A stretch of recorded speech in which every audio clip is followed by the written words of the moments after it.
और जो आज मुद्दा बता रहा हूं, इस मुद्दे में भी वही मूल रूप से वो आवाज थोड़ी गड़बड़ हो रही नेटवर्क की वजह से।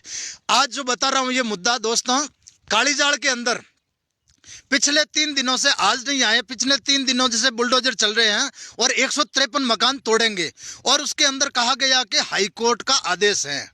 अब हाईकोर्ट का आदेश वहां पे क्यों नहीं लागू होता है, मैं बताता हूं। सबसे पहले तो आप नागौर से आते हो, मंडोर से आगे आओगे तो एक मामा भांजा की दरगाह सड़क के बीच में बनी हुई है। क्या वो हाईकोर्ट को नहीं दिखती, वो प्रशासन को नहीं दिखती और वो नेताओं को नहीं दिखती है? वहां पे कितने एक्सीडेंट हो गए, लेकिन आज दिन तक कोई भी पार्टी का नेता उसके खिलाफ नहीं बोला है कि अतिक्रमण, हमारे मंदिर हटाते हैं। अभी पिछले सप्ताह भगत की कोठी के अंदर पीली टंकी के पास में शिवजी का मंदिर तोड़ने के लिए मशीनरी आ गई थी, प्रशासन आ गया था, पुलिस को साथ में ले आते हैं और कहते हैं कि हम तो इसको हटाएंगे, कोर्ट का आदेश है। तो कोर्ट का आदेश उस दरगाह के लिए क्यों नहीं होता है? आज राजीव गांधी थाने के पास में बड़े बड़े रिसोर्ट बन रहे हैं वन विभाग की जमीनों पर, वो क्यों नहीं हटते हैं? इसके पीछे मैं उदाहरण बताता हूं, हमारे मकान क्यों तोड़ते हैं। एक जगह आप खड़े हो, जो मैं उदाहरण बता रहा हूं वैसा करो। आप खड़े होके एक पत्थर उठाओ और पत्थर उठा के किसी जानवर पे मारो, गाय पे, भैंस पे, तो वो भग जाएगा। और वही पत्थर उठा के आप मधुमक्खियों के छज्जे पे मारो, तोड़ देंगे तुम्हें, क्योंकि वो संगठित है, वो एक साथ में अटैक करते हैं और जानवर अकेला वो भाग जाता है। और हम जैसों पे अगर पत्थर मारोगे तो हम सांड की तरह थोड़ी दूर लड़ लेंगे, संघर्ष कर लेंगे, आप निकल जाओगे, लेकिन विजय नहीं पाओगे जब तक मधुमक्खियों के छज्जों की तरह। अभी सुप्रीम कोर्ट ने भी कहा है कि भैया कोई भी आदमी अपने हक अधिकार के लिए विरोध प्रकट कर सकता है, धरना दे सकता है, कुछ भी कर सकता है। मैंने तो परमिशन मांगी, धरने की परमिशन नहीं दी, क्योंकि इनकी तानाशाही है। जहाँ पे पैसे मिलते हैं ना, वहाँ कोई नहीं बोलता है। अभी किसानों का आंदोलन चल रहा है, सब हाईवे जाम पड़े हैं, क्योंकि वहाँ पे एकता है, वहाँ पे यूनिटी है। लेकिन हमारे यहाँ पे जो घर टूट रहे हैं वहाँ पे हवाला दिया जाता है कि साहब सुप्रीम कोर्ट का आदेश है। अब मैं बता रहा हूँ तुम्हें, सुप्रीम कोर्ट का आदेश की जो पालना आप लोग कर रहे हो ना, हाई कोर्ट के आदेश की, तो सुप्रीम कोर्ट के आदेशों की धज्जियां क्यों उड़ाते हो रोज? सुप्रीम कोर्ट का आदेश है कि नेशनल हाईवे पे कोई भी शराब की दुकान नहीं हो सकती है, 500 मीटर अंदर होगी कोई भी शराब की दुकान, हाईवे से 500 मीटर अंदर होगी। और जो हाईवे पे गांव पड़ते हैं और जिनकी आबादी 20,000 से कम है, उस गांव के अंदर भी आप दुकान हाईवे से 200 मीटर अंदर लगाओगे। क्या वो सुप्रीम कोर्ट का आदेश लागू नहीं होता है? लेकिन वहां पे पैसे मिलते हैं, वहां पे बंदियां चलती हैं। हम गरीब है ना, हम बंदियां नहीं देते हैं, इसलिए हमारे घरों पे बुलडोजर चल जाते हैं। ओवैसी जैसे कुत्ते रोज भौंकते हैं, लेकिन संपत पुनिया ने थोड़ा सा कह दिया तो इसको गिरफ्तार कर लो। चलो भाई करो, कोई दिक्कत नहीं है। तो मित्रों, मैं तुम्हें कह रहा हूं कि जब लोकसभा के चुनाव चल रहे थे, विधानसभा के चुनाव हुए थे, और हमारे इस कालीजाड़ के पास में लूणावास भाकर के ऊपर बहुत बड़ी मीटिंग हुई थी और कई देश प्रदेश के नेता आए थे वहां पर और कह रहे थे कि जब तुम्हें तकलीफ होगी हम खड़े रहेंगे तुम्हारे लिए, तुम मुझे वोट दो। उस समय तो वोट ले लिए, लेकिन आज एक भी नेता नहीं बोल रहा है। कहां गए हमारे गप्पू बना? एलिवेटेड रोड के लिए चिल्ला रहे थे कि ये हमने कर दिया, लेकिन तुम तो विपक्ष में हो ना।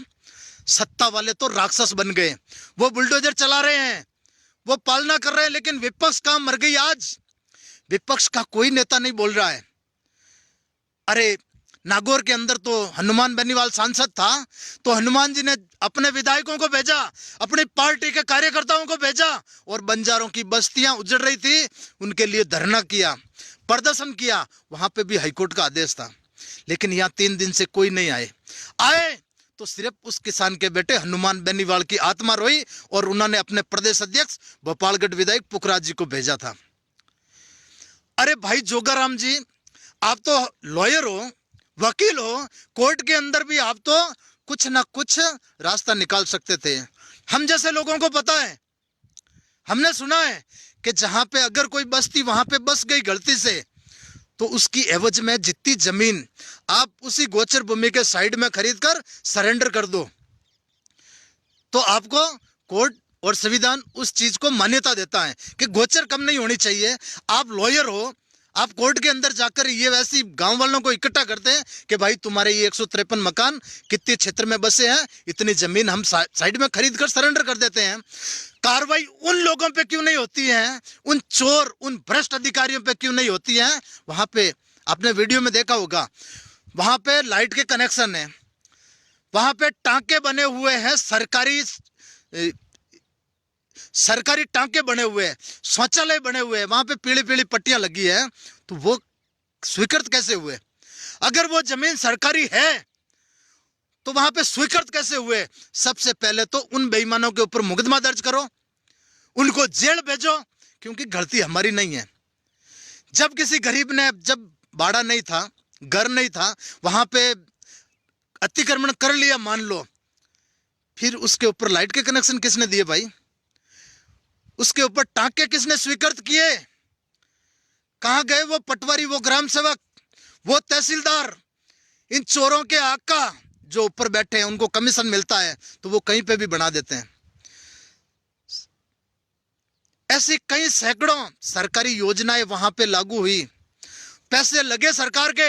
आज जब बुलडोजर चल रहा है तो वो टांके टूट रहे हैं, तो वो सरकार पैसों से बने हुए हैं, तो क्या वो सरकारी संपत्ति का नुकसान नहीं है? उसका हर्जाना कौन भुगतेगा? लेकिन हम लोग बस बैठे रहते हैं, हमें कुछ नहीं करना है। जो बकवास करता है, अभी मैं आऊंगा, मेरे को बोलो मैं लाइव आया तो भी बोलेंगे अरे ये तो भड़का रहा है। काहे का भड़का रहा है? अरे भाई, हक की बात करना भी अगर भड़काना है तो 100 बार भड़काएंगे। वो कहते हैं ना, जो बॉर्डर पे किसान बैठे हैं, कि हम अपनी फसलों के लिए, अपनी माँ के लिए, अपनी जमीन के लिए लड़ रहे हैं। अगर इतना करने के बाद भी हम खालिस्तानी कहा जाता है तो हमें गर्व है, हम खालिस्तानी हैं। वो लोग ऐसा कर रहे हैं, लेकिन हम लोग कभी एक नहीं होंगे। पिछली सरकार के अंदर काली बेरी, भूरी बेरी और सांसी कॉलोनी को उजाड़ा गया था, वहां पे बुलडोजर चलाए, वहां पे गरीबों के घर तोड़ दिए गए थे, लेकिन क्या हुआ? फिर वो बस्तियां तो वैसे ही बस गई। फिर इसका मतलब क्या है? घंटाघर के अंदर लूटपाट मचाई थी, वो घंटाघर में आज ऐसे ही थैले पड़े हैं, वो सब चल रहे हैं, लेकिन कोई कुछ नहीं बोलेगा। हमारा सिस्टम बिगड़ा हुआ है। सिस्टम इसलिए बिगड़ा हुआ है कि जब हमारे ये पंचायती राज के चुनाव आएंगे, इस चुनाव में हम खुद झंडे लेके घूमेंगे, भारतीय जनता पार्टी जिंदाबाद, कांग्रेस जिंदाबाद। बंद करो ये सिस्टम। एक हाथ में तिरंगा रखो, जो अच्छा नेता आता है तुम्हारे लिए लड़ने वाला, वो तिरंगा लेके इंकलाब जिंदाबाद, भारत माता की जय के नारे लगाओ, और दूसरे हाथ में काला झंडा रखो। जब भी कोई बेईमान नेता आज हमारी दुख पीड़ में नहीं आता है, उस समय वो काला झंडा लेके तैयार हो जाओ। पैर पकड़ लेगा तुम्हारे, नाक रगड़ेगा तुम्हारी पैरों में और कहेगा मुझे माफ कर दो। अरे मंत्री जी, आप केंद्र में बैठे हो, मुख्यमंत्री बनने के सपने देख रहे हो, और कितनी घटिया सोच रखते हो आप। आज बस्ती उजड़ रही है, आप दया कैसे आएगी?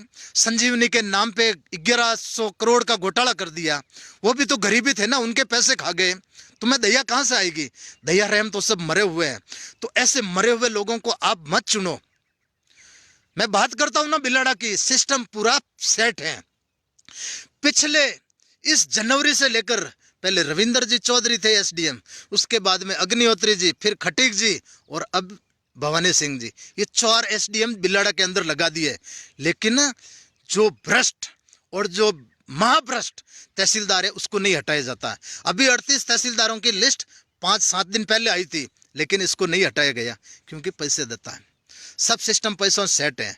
अगर आप लोग संगठित होते हो, हमें बुलाते हो, तो हम लोग जरूर आएंगे।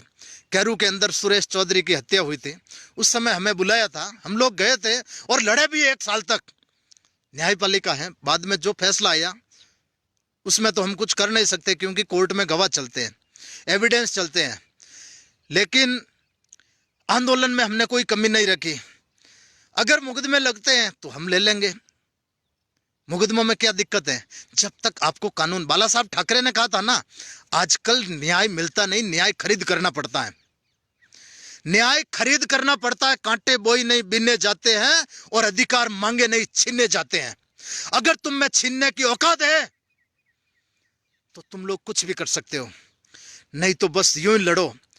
आज इसकी बारी है, कल उसकी बारी है, हम रोज ये सिस्टम चलता रहेगा। नहीं तो मधुमक्खियों की तरह संगठित होकर टूट पड़ो इनके ऊपर कि सबसे पहले साहब उन चोरों के ऊपर मुकदमे दर्ज करो, और अगर अतिक्रमण हटाना है तो शहर से जैसी भी चालू करो। हम बताते हैं ना सरकारी जमीनें कहाँ पे हैं, बड़े बड़े अधिकारियों के कई बिगों में कब्जे कर रखे हैं, हाई टेंशन लाइनों के नीचे कब्जे कर रखे हैं, लेकिन कोई नहीं बोलने वाला है, क्योंकि उधर सब पैसे पहुंचते हैं, उनके पास पावर है। तुम किसान हो ना, तुम्हारे पास क्या है? यूं ही लड़ते रहो। अगर तुम लोग चाहो तो अभी से धरना चालू करो, उन पंजाब में बैठे भाइयों के लिए धरना चालू करो। कितने लोग तैयार हैं? हम भी जोधपुर में टेंट लगाते हैं, हम लोग भी 26 तारीख को यहाँ पे मोर्चा निकालते हैं उनके समर्थन में। हम भाजपा कांग्रेस किसी के खिलाफ नहीं, किसी के समर्थन में नहीं। जो लोग साथ में आएंगे उनके लिए अपन तैयारी करते हैं। आप लोग बताओ, जब संगठित हो जाएंगे, जब कोई आपके लिए लड़ने वाले भाई तैयार हो जाएंगे, तब तुम संपत पुनिया अकेला कुछ नहीं कर सकता है। संपत पुनिया को पकड़ के जेल में डाल दिया, फिर पीछे टन गोपाल, कोई नहीं। ये देखे ना, अभी कोई ज्ञापन देने वाला भी नहीं था। पता है ना, रिलेशन खराब हो जाएंगे। साहब आए, साहब के पास में माला लेके जाओ। अरे वो जनता के नौकर हैं, क्यों माला पहनाते हो? हम लोग तंत्र हैं और वो नौकर हैं। हम लोग टैक्स भरते हैं, और वो अगर 1 साल की 15 लाख भी तनख्वाह उठाते तो भी उनका टैक्स नहीं कटता है। उनके लाइट के बिल, मकानों के बिल, गाड़ियों का तेल सब हमारे पैसों से भरता है, इसलिए वो हमारे नौकर हैं। लेकिन हम लोग कभी संगठित नहीं होंगे, आपस में लड़ते रहेंगे। तो भाइयों, आपसे हाथ जोड़कर निवेदन है कि एक बार संगठित हो जाओ और कहीं पे मोर्चा लगाकर बैठ जाओ, लट गाड़ दो, वहां पे न्याय अपने आप हो जाएगा। मेरा तो हाथ जोड़कर निवेदन यही है कि जो जैसी भी आती है, बुलडोजर आते हैं, वहां पे बैठ जाओ। अगर कोई सरकारी टांका बनाए तो उसके ऊपर लेट जाओ कि साहब पहले मुकदमा दर्ज करो उसके खिलाफ। जिस चोर ने इस टांके की परमिशन दी है, जिसने सरकारी पैसे लगाए, उसके ऊपर मुकदमा दर्ज करो, फिर बाद में गिराना, अपने आप न्याय हो जाएगा। जो शौचालय बनाए, जिसने लाइट कनेक्शन की फाइल भरी है, उसने क्या सोच के भरी थी? क्या पोपा भाई का राज है? जिसकी मर्जी है वो भरेगा और वो चलेगा, और हम लोग कुछ भी करेंगे तो हमारे तोड़ दिए जाएंगे? नहीं।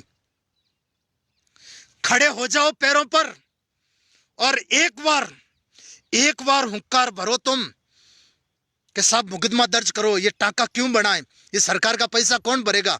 उस कर्मचारी से उसकी प्रॉपर्टी सीज करो, जैसे योगी जी करते हैं, और उससे टांके का पैसा वसूल करो। उसके बाद में इसको गिराओ, तब होगा न्याय। नहीं तो बैठे रहो, आज इसके गिराए, कल उसके गिराए, परसों पड़ोस वाले गांव में गिराएंगे, ऐसे बस्तियां रोज उजड़ती रहेगी। याद है ना, एक न्यूज याद, वो सर्च कर लेना आप। जोधपुर के अंदर श्रीराम होटल के अंदर नगर निगम सीईओ अपनी टीम लेके 80 लाख रुपए यूडी टैक्स वसूल करने के लिए गए थे। हरि सिंह जी राठौड़, 80 लाख रुपए यूडी टैक्स बाकी था। अब बता दो, एक होटल वाले का 80 लाख यूडी टैक्स बाकी था, और वो यूडी टैक्स वसूल करने के लिए हरि सिंह जी होटल में गए थे। वहां पे 5 विधायक आए थे, एक सांसद आया था जो उस समय कृषि राज्य मंत्री तो नहीं था, गप्पू बना, लेकिन वो आए थे। हरि सिंह जी का गला पकड़ दिया था। लेकिन आज हमारे घर टूट रहे हैं, आज गरीबों की बस्तियां उजड़ रही है, आज बुलडोजर चल रहे हैं, तो कोई नेता नहीं आ रहा है। हाई कोर्ट का आदेश है। अबे सालों, हाई कोर्ट में बहुत सारी गलियां होती हैं, इसके बदले में जमीन दे देंगे, लेकिन पहले तुम मुकदमे दर्ज कराओ, अपने आप न्याय हो जाएगा। थाने में जाओ, संगठित होकर के साहब मुकदमा दर्ज करो। ये सरकारी टांका किसने तोड़ा है और ये गलत जगह पे बनाया किसने? फैसला अपने आप हो जाएगा। आप एक मीटिंग करो, अच्छी तैयारी करो, जो अच्छे लोग आपके बीच में रहते हैं उनको बुलाओ। पुखराज जी आए तो मैं सैल्यूट करता हूँ, हनुमान जी ने पोस्ट चढ़ाई, मैं सैल्यूट करता हूँ, उनकी आत्मा रोई थी। नागौर के सांसद है, उनको क्या लेना देना? उनका जो विधायक प्रत्याशी था वो तो खुद कांग्रेस में चले गए। भंवर जी को भी मैं तो कहता हूँ, शर्म करो। लोगों ने वोट दिए थे, सर फुड़वाने के लिए तैयार थे, और आप लोग वहां के नहीं बैठ सकते हो? अरे पद भंवर जी ज्यादा नहीं चलता है। जनता चाहेगी तो कुछ भी बना देगी, और जनता चाहे तो पटक भी देगी। इसलिए आपसे निवेदन है भाइयों, संगठित होकर संघर्ष करो, परिणाम अपने आप मिल जाएंगे, और कानून से चलो। जो चोर हैं उनको कानून से जवाब दो। ये बिलड़ा तहसीलदार है, मैं रोज कहता हूं ना, करा मेरे खिलाफ मुकदमा दर्ज, मैं तेरे को भ्रष्टाचारी कह रहा हूं। एक औरत को अगर कोई कह दे ना तुम वेश्या है, आग लग जाती है उसके शरीर में। और वैसे ही किसी सरकारी कर्मचारी को भ्रष्टाचारी कह देना, आग लग जाती है, अगर सही आदमी हो तो। लेकिन वेश्या को 1000 बार वेश्या बोलो ना, क्या फर्क पड़ेगा। जो भ्रष्टाचारी है उनकी औकात नहीं है कि वो कुछ कर सके। खुला चैलेंज देता हूं ना, करो मुकदमे, मैं जवाब दूंगा। और जिस दिन मैंने करवा दिया उस दिन क्या होगा, शुरुआत करो, आ जाओ मैदान में। मैं तो लड़ रहा हूं ना, कितनी जमीनें बेची। जिस दिन हम कोर्ट के अंदर बहुत ही जल्द रिट लगाने वाले हैं भाइयों, हमारे पास इतने पैसे भी तो नहीं है ना, वकील भी है तो वो दूसरे केसों में लड़ते हैं। हमें तो अपनी जमानतें भी खुद के पैसों से करवानी पड़ती हैं। मैं तो कह रहा हूं 100 लोग, सिर्फ 100 लोग मेरे साथ में आ जाओ, जिसके पास में 5-5 आदमी लाने की हिम्मत हो, हिला के रख देंगे, हिला के सिस्टम को हिला के रख देंगे। सिर्फ 100 लोग ऐसे तैयार हो जाओ जो कह सके कि मैं 5 आदमी लेके इस आंदोलन में आ जाऊंगा। कईयों की नौकरियां खा जाएंगे, कईयों पे मुकदमे लगवा देंगे और कईयों को जेल भिजवा देंगे इसी कालीजाल वाले मैटर के अंदर। लेकिन 100 लोग चाहिए जो 5-5 लोगों को कभी भी लेके कहीं भी आ सकता है, जिसमें मुकदमे लेने की औकात हो। मुकदमे क्या होते हैं यार, समझ में नहीं आता। मुकदमा कुछ नहीं होता है, जेल गए, क्या जेल इंसानों के लिए तो है ना। तुम किसी की बहन बेटी छेड़ के जेल मत जाओ, तब बुरा लगता है। अच्छे काम के लिए 1000 बार जाओ। तो भाइयों, आप लोगों को अगर लगे कि मैं साथ में हूं, हम लोग धरना दे सकते हैं, मार्च निकाल सकते हैं, मोर्चा निकाल सकते हैं, तो आप मेरे व्हाट्सएप नंबर पे मैसेज कर देना, मेरी आईडी पे जाके मैसेंजर में मैसेज कर देना। ऐसे कमेंट में मत डालना, कमेंट में डालना अपने को अच्छा नहीं लगता है, कई सारे पीछे पड़ जाएंगे और ये साथ में कैसे हैं। सभी भाइयों को राम राम, जय हिंद, और संघर्ष करो। बाबा साहब अम्बेडकर ने कहा था, गुनाह करने वाले से गुनाह सहन करने वाला अधिक गुनाहगार होता है। अगर तुम गुनाह सहन कर रहे हो तो उस गुनाह करने वाले से भी बड़े गुनाहगार हो। इसलिए इंकलाब लाओ और अपने पैरों पर खड़े हो जाओ। और अगर लगता है आपको तो इस वीडियो को शेयर करना, नहीं तो जरूरत नहीं है। अगर तुम्हें लगे कि न्याय की बात है और आप लोग साथ में जुड़ सकते हो, तो मां की कसम खाके कहता हूं, सिर्फ 100 लोग साथ में आ जाओ, इस मैटर के अंदर कईयों को नानी याद दिला देंगे और कईयों को जेल भिजवा देंगे। बाकी ऐसे बकवास करने से कुछ नहीं होती है। ये कर दिया, वो कर दिया, नहीं, कानून से लड़ो, कानून से, सिस्टम से लड़ो, तब मजा आएगा लड़ाई लड़ने में। संपत पुनिया की क्या औकात थी जो सपना चौधरी का शो अशोक राठौड़ के खिलाफ जाके करवा देता। वो तो पुलिस कमिश्नर था, उसके एक इशारे पे 26 थानों की पुलिस आरएसी में पड़ी, आरएसी आ जाती सड़कों पर, एसटीएफ आ जाती। लेकिन सिस्टम से लड़ाई की और हिम्मत रखी, तब वो प्रोग्राम भी हो गया।